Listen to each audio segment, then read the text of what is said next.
Este vídeo é destinado aos profissionais da saúde e tem como objetivos apresentar noções básicas sobre a epidemiologia da febre maculosa, abordando aspectos sobre a biologia de carrapatos, principais espécies de interesse médico, a febre maculosa e a investigação epidemiológica e ambiental, buscando oferecer informações técnicas que contribuam na eficiência e segurança da investigação e vigilância de ambientes. No Brasil, a febre maculosa tem casos notificados em todas as regiões do país e confirmados para as regiões Sul, Sudeste e parte das regiões Centro-Oeste e Nordeste.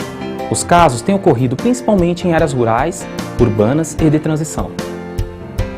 Carrapatos são ectoparasitos e, com exceção da fase de ovos, são hematófagos em todos os estágios de vida, o que faz com que sejam considerados um dos mais importantes vetores no mundo. Existem dois ciclos biológicos dos carrapatos, um chamado de homoxeno ou monoxeno, em que as larvas sobem no hospedeiro, iniciam o processo de alimentação, passam pela fase de ninfa, atingem o estágio adulto, se acasalam e as fêmeas fertilizadas e alimentadas vão ao solo e iniciam o período de postura.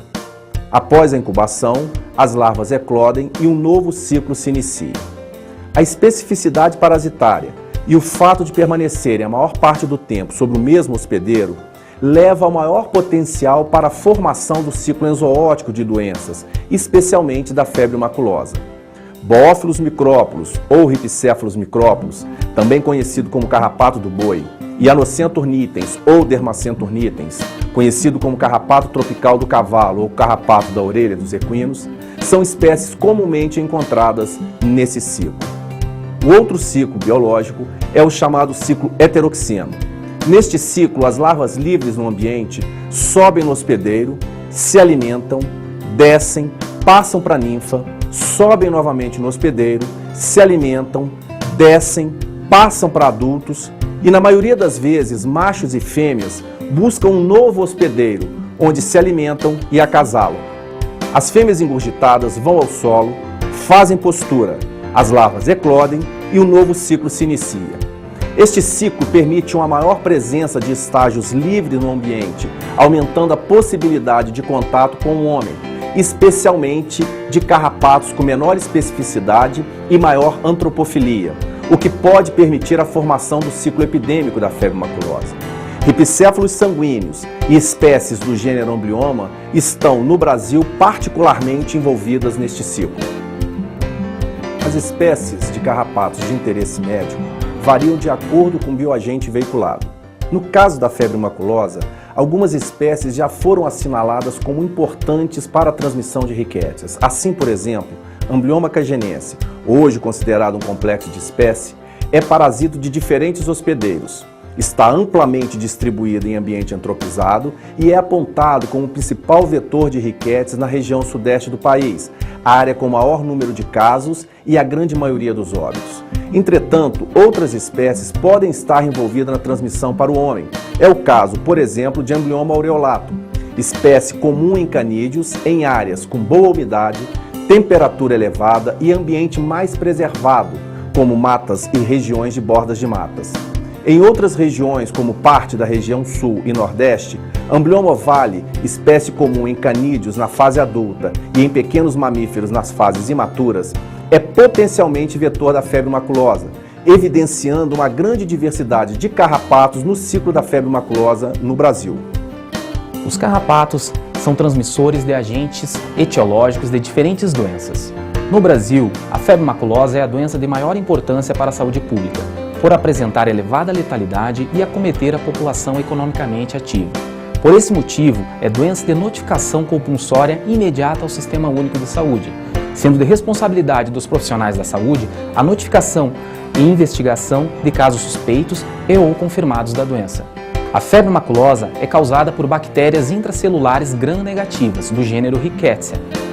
Na região sudeste do Brasil, a espécie relacionada à grande maioria dos casos é a Rickettsia rickettsii, que causa casos graves de rápida evolução, promovendo os elevados coeficientes de letalidade da doença. Rickettsia parkeri é outra espécie também conhecida por seu potencial patogênico e no Brasil tem sido relacionada a casos humanos, bem como verificada a sua presença em vetores em ciclos enzoóticos ou em locais com ocorrência de casos. Rickettsia felis, também considerada patogênica, embora com sua ampla distribuição no país, ainda não há associação com casos humanos da febre maculosa. Buscando promover a vigilância epidemiológica da febre maculosa, o Ministério da Saúde estabelece uma rede de vigilância que compreende os laboratórios centrais de saúde pública, os laboratórios regionais e o Laboratório de Referência Nacional. Ambos estão aptos a realizar o diagnóstico humano e auxiliar no processo de investigação de casos e de ambientes de infecção da doença, buscando assim promover práticas de intervenção que permitam a redução da letalidade, bem como desencadear medidas de prevenção e controle da febre maculosa. O processo de investigação de ambiente em um foco deve permitir a elucidação de 3 pontos importantes. O primeiro é a detecção de espécies de vetores de riquétsias patogênicas para o humano, isso é, os responsáveis pelo estabelecimento do ciclo epidêmico. O segundo ponto importante é detectar as espécies de vetores de riquétsias para animais, ou seja, aqueles vetores que fazem o ciclo zoológico. É igualmente importante detectarmos os hospedeiros dos vetores, cujo deslocamento possam contribuir para a disseminação dos artrópodes e estabelecimento de novos focos de circulação do agente. Os fatores relevantes associados à investigação são definição da área de investigação, ou seja, a detecção do local provável de infecção, e iniciar a investigação imediatamente após a notificação. O processo de vigilância de ambiente deve permitir a elucidação dos seguintes pontos. Primeiro, flutuação sazonal das espécies de potenciais vetores envolvidos no ciclo enzootéico e epidêmico. Detecção da taxa de infecção pelos patógenos nos potenciais vetores. Incidência e atividade do foco em vertebrados.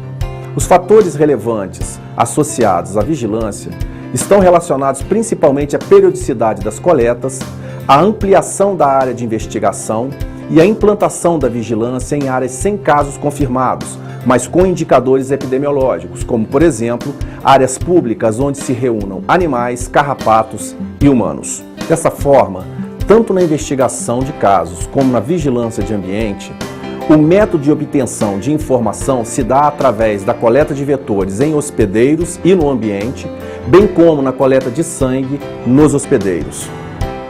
Todo o trabalho de investigação e vigilância de ambiente busca fazer a detecção de riquétsias patogênicas, portanto, expõe a equipe de campo ao risco de infecção. Por isso, é extremamente importante que seja utilizado o EPI. No caso da febre maculosa, o EPI é constituído basicamente de um macacão descartável, com punhos e tornozelos fechados, com o zíper fechando na frente. As botas devem ser de cano alto, com as meias calçadas por cima do macacão e as luvas também calçadas por cima do macacão. Para melhorar o nosso nível de segurança, nós podemos passar uma fita adesiva ou fita gomada na bota. Colocamos a fita normalmente, invertemos deixando a face gomada para fora, damos algumas voltas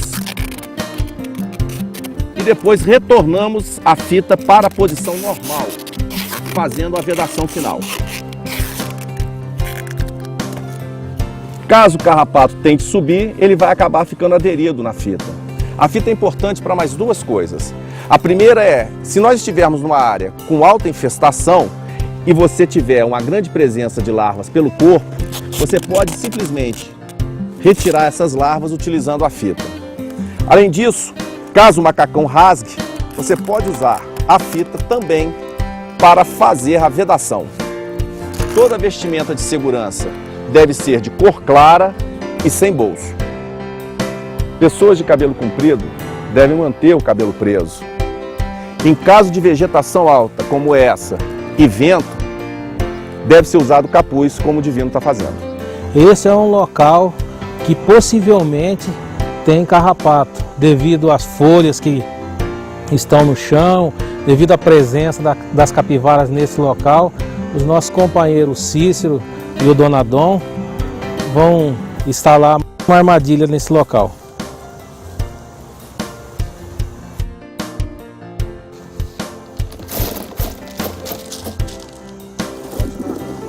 Bom, ali está sendo colocada uma porção de gelo seco, que é de em torno de 300 a 500 gramas. Vai ser colocado também o pano de franela de 1 metro por 1 metro, com a fita dupla face.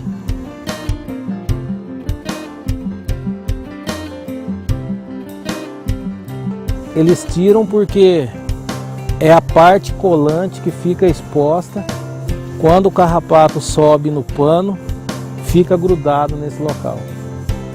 Para o pano ficar aderido ao solo e impedir que os carrapatos fujam da armadilha.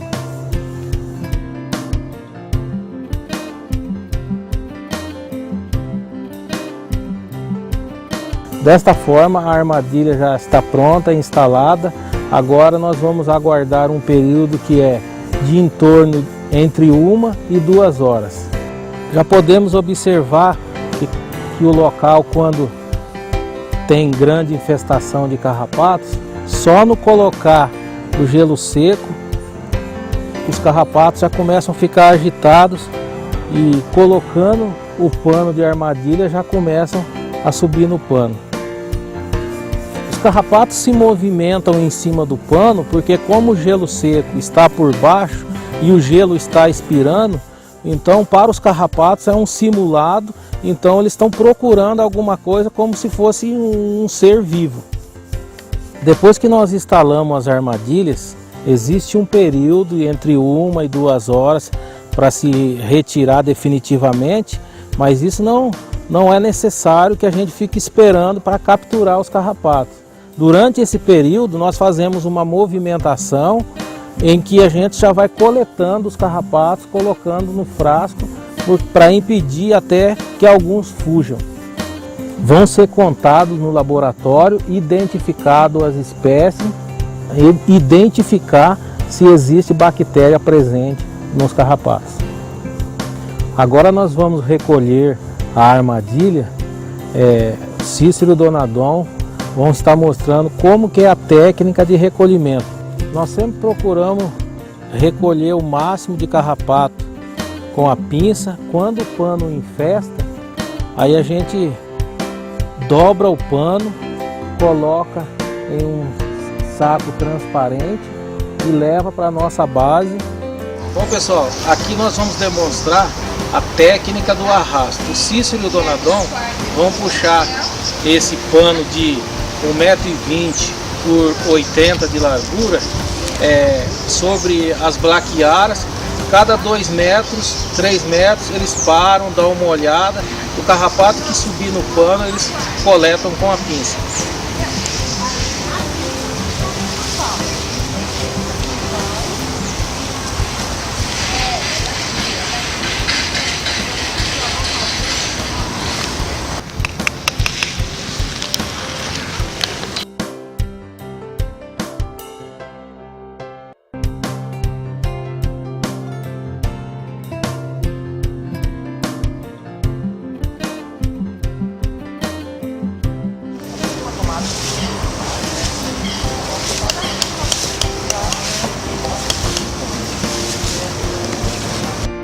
Para atendimento do programa de febre maculosa aqui no Distrito Federal, quando o cão chega no centro de controle de zoonose, a gente faz a contenção mecânica do animal, no caso o cão, e a gente conduz ele então à mesa de procedimento para a catação de carrapato.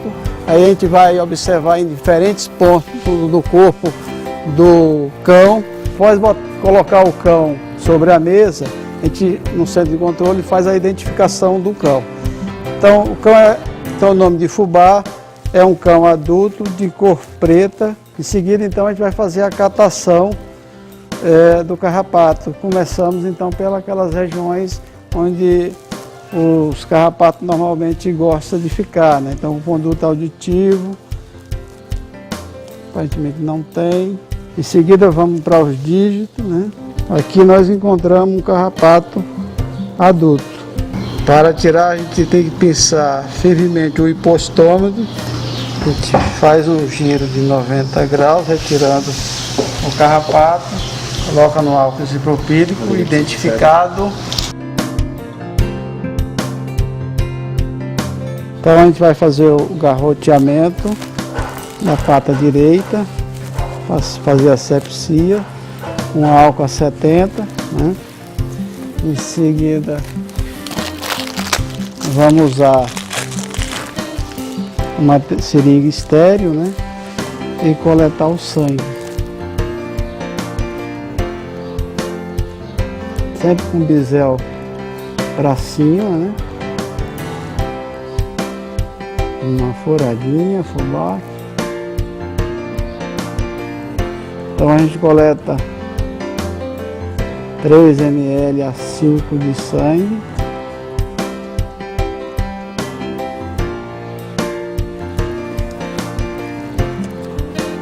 Tira o garrote. Todo cão que chega ao centro de controle de zoonose, ele recebe um número de identificação. E esse número de identificação, ele vai para o número de amostra, e esse número de amostras contempla a ficha que nós encaminhamos ao laboratório de referência. Encaminhamos essa ficha e todos os ecoparasitas, carrapato e pulga, em tubos com álcool isopropílico e o sangue que nós coletamos também. Então são todos acondicionados e identificados. Hoje o Estado de São Paulo vem buscando desenvolver um programa de vigilância sorológica para a febre maculosa nos animais, e hoje aqui nós vamos fazer uma coleta de sorologia em capivaras, tá? Aqui, como vocês podem ver, nós temos um brete que a gente chama de brete móvel, tá? Por que brete móvel? Porque a gente remove esse brete e leva para outras áreas, tá? E ele é formado por peças, tá? Então, nesse brete, normalmente a ceva é feita ou com capim napier, cana de açúcar, e aqui a banana. Para anestesiar as capivaras, a gente usa o dardo anestésico com xilazina e a ketamina, tá? Então nós vamos primeiramente anestesiar.